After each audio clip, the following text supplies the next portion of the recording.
नमस्कार बच्चों, class 7 maths की ऑनलाइन क्लासेस में आप सभी का स्वागत है। आज हम पढ़ने जा रहे हैं प्रश्नावली 3.1 आंकड़ों का प्रबंधन।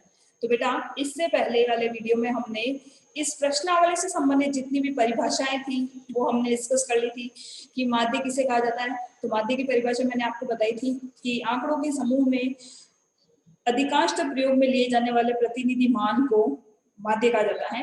फिर मैंने माध्य का सूत्र बताया था कि माध्य बराबर प्रेक्षणों का योग बटा प्रेक्षणों की संख्या। फिर प्रसार की परिभाषा बताई थी मैंने कि आंकड़ों के समूह में सबसे बड़े प्रेक्षण में से सबसे छोटे प्रेक्षण को घटा दिया जाता है तो उनके बीच का जो हमें अंतर प्राप्त होता है उसे परिसर या प्रसार कहा जाता है। ठीक है, और उसका सूत्र मैंने बताया था सबसे बड़ा प्रेक्षण माइनस सबसे छोटा प्रेक्षण। ठीक है, यहाँ तक समझ में आ गया। फिर मैंने परिभाषा बताई थी माध्य की। तो माध्य मैंने बताया था दिए गए आंकड़ों को आरोही क्रम में जमाने के पश्चात बीचों बीच आने वाले मान को या आने वाले प्रेक्षण को माध्य कहा जाता है, माध्यक कहा जाता है। माध्य और माध्यक दोनों में बहुत अंतर है। माध्य यानी कि औसत ज्ञात करना है, माध्यक यानी कि बीचों बीच का प्रेक्षण ज्ञात करना होता है। ठीक है, और उसका सूत्र होता है प्रेक्षणों की संख्या बट्टा 2। ठीक है, और लास्ट परिभाषा हमारी थी बहुलक किसे कहते हैं। तो मैंने बताया था कि प्रेक्षणों के समूह में अधिक से अधिक यानी बारंबार प्रयोग में लिए जाने वाले प्रेक्षण को क्या कहा जाता है, बहुलक कहा जाता है। समझ में आ गया? यहाँ तक सबको समझ में आ गया? चारों परिभाषा समझ में आ गई? तो इन चारों परिभाषाओं के ऊपर ही ये 3.1 प्रश्नावली बेस्ड है। ठीक है, तो हम देखते हैं इसका, देख लेते हैं दूसरा प्रश्न। तो दूसरे प्रश्न में बताया गया है बेटा, दूसरे प्रश्न में बताया गया है कि देखिए ये जो प्रश्न है इसमें अब माध्यक और परिसार दोनों, माध्य और परिसार दोनों इसमें पूछा है। ठीक है, तो ध्यान से आपको समझना है। कक्षा के एक मूल्यांकन से प्राप्त किए गए निम्नलिखित अंकों को इस प्रकार सारणीबद्ध किया गया। मतलब कक्षा में एक सारणी मतलब अंक प्राप्त किए गए। क्या क्या अंक थे? पहला अंक था 4, फिर 6, फिर 7, फिर 5, फिर 3, फिर 5, फिर उसके 4, फिर 5,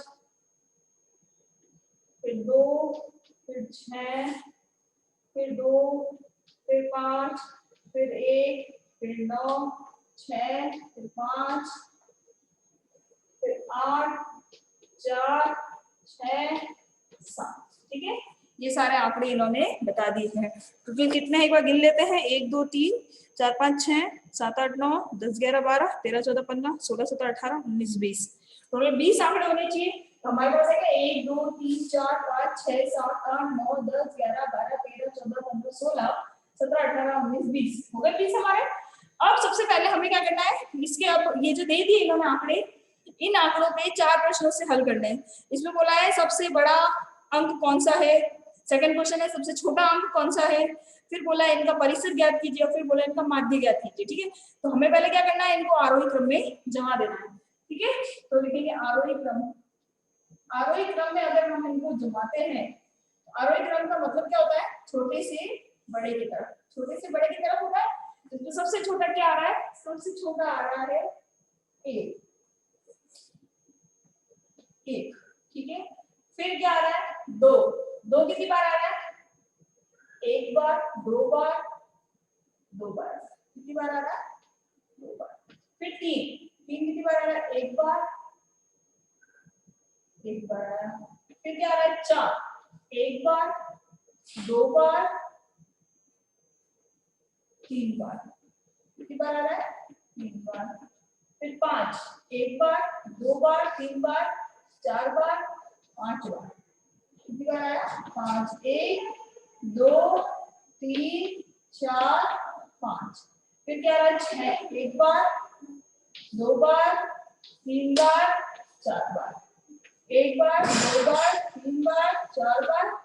फिर क्या रहा है 7, 1 बार 2 बार 7 बार। फिर क्या रहा है 8, 1 बार।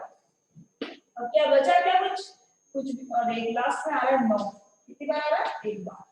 ठीक है, आरोही क्रम में हमने जमा दिया। एक बार जोड़ लेते हैं, ये भी 20 हो रहे कि नहीं हो रहे, 1 2 3 4 5 6 7 8 9 10 11 12 13 14 15 16 17 18 19 20 हो गए 20।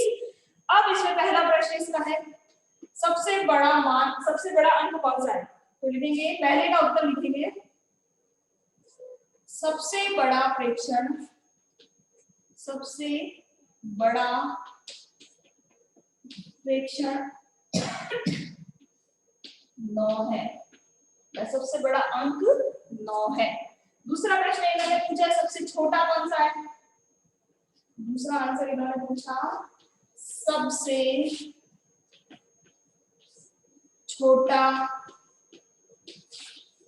अंक या प्रेक्षण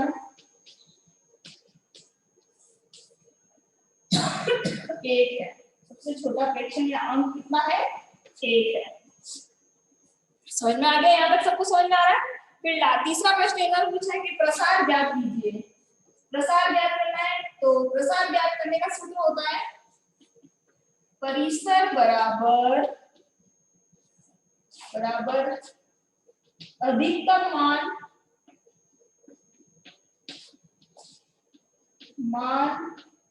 माइनस न्यूनतम मान।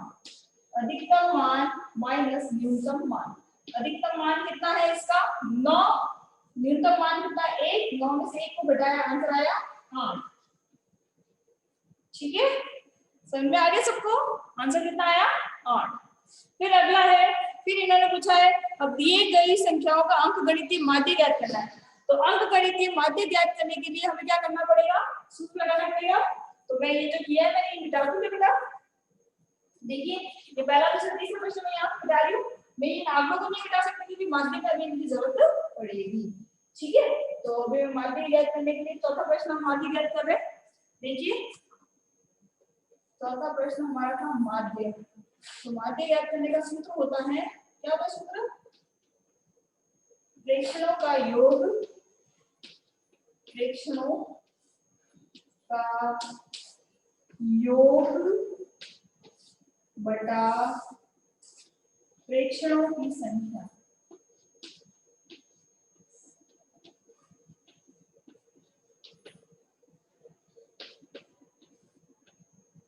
तो क्या आंसर आएगा देखना इसका, 1 plus 2 plus 2 plus 3 plus 4 plus 4 plus 4 plus 5 plus 5 plus 5 plus 5 plus 5 plus 6 plus 6 plus 6। फिर वापस, अब मेरे पास आगे जगह नहीं है बेटा, मैं यही नीचे लिख देती हूँ। वापस plus 6 plus 7 plus 7 plus 8 plus 9 हो गए। 1 2 3 4 5 6 7 9 10 11 12 13 14 15 16 17 18 19 20 कितना हो गया, तो कितने प्रेक्षण हो गए, 20 प्रेक्षण हो गए। बटा प्रेक्षणों की संख्या कितनी होगी 20। ठीक है, अब इन सबको जोड़ना है आपको। ठीक है, इन सबको जोड़ेंगे हम, तो इसके नीचे वाला जो भी आंसर होगा मैं इधर इधर लिख दूंगी। ठीक है बेटा, इस तरह लिखूंगी। तो जोड़ने पे इनका आंसर क्या आएगा देखिएगा कि 1 और मिलके 2 कितने होते 3, 3 और 2 5, 5 और 3 8, 8 और 4 12, 12 और 4 16, 16 और 4 20, 20 और 5 25, 25 और 5 30, 35 40 45, 45 45 में 6 जोड़े 51, 51 में 6 जोड़े 57, 57 में 6 जोड़े 63, 63 में 6 जोड़े 69, 69 में 7 जोड़ा यानी कि 76, 76 में 7 जोड़ा यानी 83, 83 में 8 जोड़ा यानी कि 83 में 8 जोड़ा 91, 91 में 9 जोड़ा यानी कि 100, यानी कि कितना 100। तो 100/20, 0 से 0 कट गया, 2 का भाग 10 कर दिया, यानी आंसर आया 5। इसका माध्य हमें कितना मिल गया 5 मिल गया। कितना मिल गया 5, ये हमारे पास आ गया। समझ में आ गया, सबको समझ में आ गया बेटा। इस तरीके से हमें इनका आंसर निकालना था। ठीक है बेटा, अब चलते हैं अगला प्रश्न की तरफ। तो बेटा देखिए अब हटा दें इसको। अब देखते हैं next third question. Third question में बोला है पूर्ण संख्या। पूर्ण संख्या क्या होती है, प्राकृत संख्या क्या होती है, ये सारी चीजें तो बेटा आपने छठी क्लास से पढ़ चुके होंगे कि पूर्ण संख्या किसे कहते हैं, प्राकृत संख्या किसे कहते हैं। तो मैं एक बार फिर से आपको उनकी परिभाषाएं दोहरा दूं कि वे परिभाषाएं जो वे संख्याएं जो 0 से प्रारंभ होकर अनंत तक चलती हैं उन्हें तो कहते हैं पूर्ण संख्याएं। 0 से प्रारंभ होकर अनंत तक चलती है उन्हें तो कहते हैं पूर्ण संख्या। और जो संख्याएं 1 से प्रारंभ होकर अनंत तक चलती हैं उन्हें कहते हैं प्राकृत संख्याएं। समझ में आ गया। तो हम और दूसरा प्रश्न देख रहे हैं। तो इसमें बोला है कि प्रथम 5 पूर्ण संख्याएं, प्रथम 5 पूर्ण संख्याएं। तो लिखेंगे प्रथम 5 पूर्ण संख्याएं बराबर प्रथम 5 पूर्ण संख्या कौन सी होती है, 0 से प्रारंभ होती है, 0, 1, 2, 3 और 4 वही 5 संख्या है। इनका हमें क्या ज्ञात करना है, माध्य ज्ञात करना है। ठीक है, तो माध्य ज्ञात करने का सूत्र होता है माध्य बराबर प्रेक्षणों का योग बटा प्रेक्षणों की संख्या, प्रेक्षणों का योग बटा प्रेक्षणों की संख्या। ठीक है, अब हमारे पास प्रेक्षण कौन कौन से हैं, 0 प्लस 1 प्लस 2 प्लस 3 प्लस 4, इन सबको जोड़ेंगे हम, बटे में कितना 1 2 3 4 5 है, 5 प्रेक्षण है, 1 और 2 3, 3 और 3 6, 6 4 10, 10 बटा 5, आंसर आया 2। हमारा माध्य हमें क्या मिल गया 2, 10 में 5 का भाग दिया, आंसर आया 2। ठीक है बेटा, इस तरीके से हमारा ये सेकंड क्वेश्चन हल होगा। अब सीधा हम चलते हैं पांचवें प्रश्न की तरफ। ठीक है, पांचवें प्रश्न में बेटा एक सारणी दे दी इन्होंने। सारणी में कहा है कि खिलाड़ी द्वारा 4 खेलों में अर्जित किए गए अंकों को दर्शाती हुई ये टेबल बनाई गई है और इनसे संबंधित हमें प्रश्नों का उत्तर देना है। ठीक है बेटा, तो अब सीधा प्रश्न संख्या 5 को देखेंगे, जो मैं हल नहीं करवा रही हूँ, मैं सरल प्रश्नों को हल नहीं करवा रही हूँ, तो वो आपको स्वयं हल कर लेने हैं। ठीक है, तो प्रश्न संख्या 5 देखते हैं बेटा। इसमें सारणी बनी हुई है, खिलाड़ी कितने हैं ए, बी और सी, जिसने 4 खेल खेले, सबने मिलकर 4 खेल खेले, जिसमें किसी ने कितने अंक प्राप्त किए, जैसे ए ने है 14, 16, 10 और 10 अंक प्राप्त किए, बी जो है उसने 0, 8, 6, 4 प्राप्त किए, सी जो है उसने 8, 11, एक गेम तो उसने खेला ही नहीं और 13 अंक प्राप्त किए। तो अब इन्होंने बोला है कि प्रत्येक खेल में ए द्वारा अर्जित औसत अंक ज्ञात कीजिए, करने के लिए माध्य ज्ञात कीजिए। ठीक है, ए का हमें क्या करना है, माध्य ज्ञात करना है। फिर सेकंड क्वेश्चन पूछा है प्रत्येक खेल में सी द्वारा अर्जित माध्य अंक ज्ञात कीजिए और आप कुल अंकों का 3 से भाग देंगे या 4 से भाग देंगे, तो हम 3 से भाग देंगे क्योंकि उसने एक गेम तो खेला ही नहीं है। फिर बोला है बी के सभी 4 खेलों में भाग लिया है, उसकी माध्य ज्ञात करना है। ठीक है, तो अब मैं कहने वाला हमें सबका माध्य ज्ञात करना है और फिर अंत में पता करना है कि किसका प्रदर्शन सबसे अच्छा था। ठीक है, तो जो ए द्वारा हम लिखेंगे खिलाड़ी ए द्वारा प्राप्त अंक, खिलाड़ी ए द्वारा प्राप्त अंक कितना है, उसने 4 गेम खेले, एक में 14, 16, 10 और 10, तो हम लिखेंगे 14, 16, 10 और 10।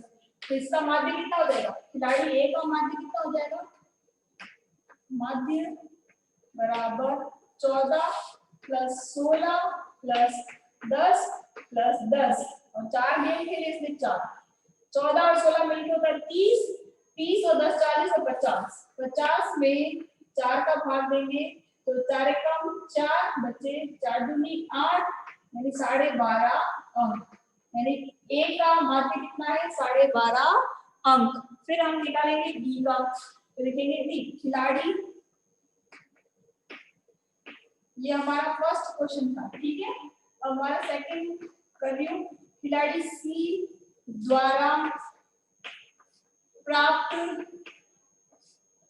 अंक खिलाड़ी सी द्वारा प्राप्त अंक, खिलाड़ी सी ने तो सिर्फ 3 गेम ही खेले थे, एक गेम तो खेला भी नहीं था, तो एक में 8, एक में 11 और एक में 13 अंक प्राप्त किए। एक में 8, एक में 11 और एक में 13 अंक प्राप्त किए, और एक गेम इसने खेला ही नहीं। तो इसका माध्य ज्ञात करने के लिए क्या होगा, माध्य बराबर 8 प्लस 11 प्लस 13 बटा 3। 3 का मान देंगे क्योंकि एक गेम इसने खिला ही नहीं है। अब जोड़ेंगे 13 और 11 24, 13 में 1 जोड़ा 14, 14 में 10 जोड़े 24, 24 में 8 जोड़ा तो 32। कितना आया 32। 32 में 3 का भाग देंगे, ठीक है। 32 में 3 का भाग नहीं, माध्य ज्ञात करना है बेटा, तो माध्य ज्ञात करने के लिए 2 मिनट लगेगा। हाँ जी बेटा, उसने मतलब सबने मिलके सबका हमें ये पता करना है कि इसका प्रदर्शन अच्छा था, ठीक है बेटा। तो प्रदर्शन अच्छा था तो उसके लिए हम ये नहीं पता इसने एक गेम भी खेला तो इसकी गलती है, यानी इसको उसके 0 नंबर देंगे हम, लेकिन इसको जोड़ना पड़ेगा, उस खेल को इसमें जोड़ना पड़ेगा, और 4 का ही भाग हमें देना पड़ेगा, क्योंकि खेल उसने नहीं खेला है, वो उसकी गलती, उसने नहीं खेला, ठीक है। लेकिन हमें सबका हमें रिजल्ट निकालना है कि सबसे अच्छा प्रदर्शन किसका है, तो इस वजह से हमें इसका एक खेल में 0 अंक जोड़ना पड़ेगा और 4 का भाग देना पड़ेगा। तो हमारे पास रिजल्ट को जोड़ने पे हमारे पास आंसर आएगा 32। 32 में 4 का भाग दिया तो आएगा 4 और 8 के 32 यानी 8 अंक। तो जो सी खिलाड़ी है उसका औसत अंक कितना है 8 है। फिर हम थर्ड क्वेश्चन देखते हैं, तो बी खिलाड़ी का औसत अंक ज्ञात करना है। तो खिलाड़ी बी द्वारा प्राप्त अंक हमारे कितने होंगे, देखते हैं सारणी में। एक तो बी को 0 मिला है, 8 मिला है, 6 मिला है और 4 मिला है, ठीक है। 0 मिला है, 8 मिला है, 6 मिला है और 4 मिला है, तो जोड़ लेते हैं। 0 8 6 4, तो 0 8 6 4, ठीक है बेटा।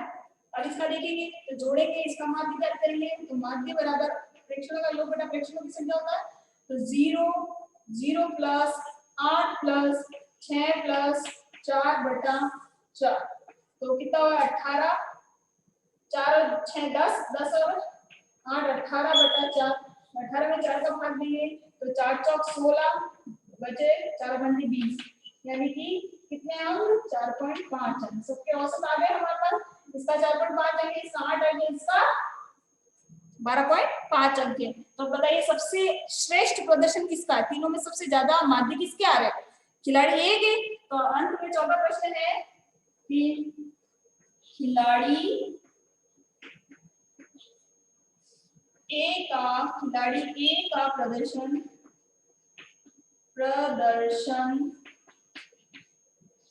श्रेष्ठ है, खिलाड़ी ए का प्रदर्शन श्रेष्ठ है। समझ में आ गया बेटा, ठीक है बेटा, ये सवाल समझ में आ गया। तो किस तरीके से हमें माध्य ज्ञात करना है, प्रेक्षणों का योग बटा प्रेक्षणों की संख्या सूत्र लगा के याद करना है। तो आपको सारे प्रश्न समझ में आ गए होंगे, और शेष जो प्रश्न उत्तर है वो हम कल के वीडियो में देखेंगे। आज की क्लास में इतना ही, ठीक है।